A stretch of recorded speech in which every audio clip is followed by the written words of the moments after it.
The handle is shaped like a letter T, which stands for Tao. The three hands, two active and one passive, represents works.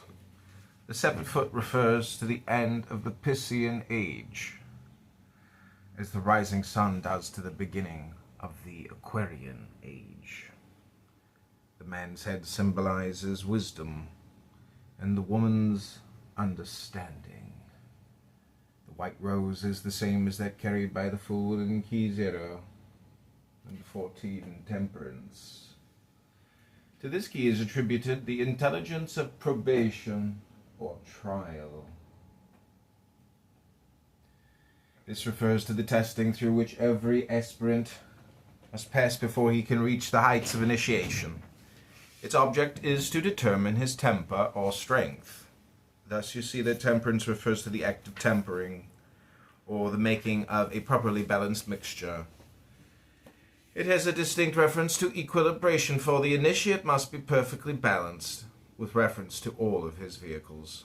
He no longer goes to extremes, but has mastery of the pairs of opposites, because he invariably chooses the middle path between the two extreme courses of action. Number 16, the Tower.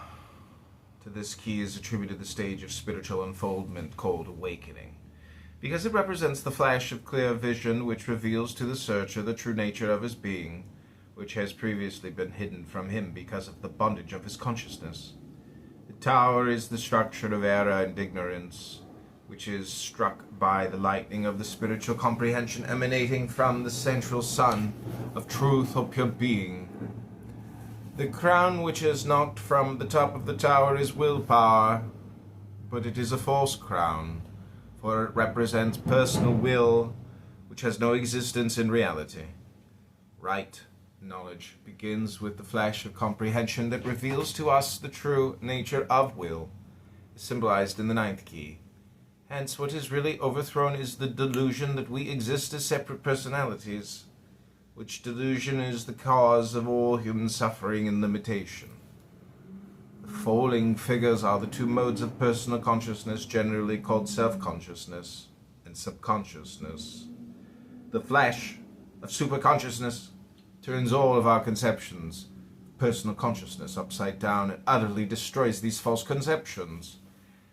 The 22 yods represent the 22 basic modes of consciousness, symbolized by the 22 tarot keys. 17, the star. The Hebrew letter Zadib signifies a fishhook. This reference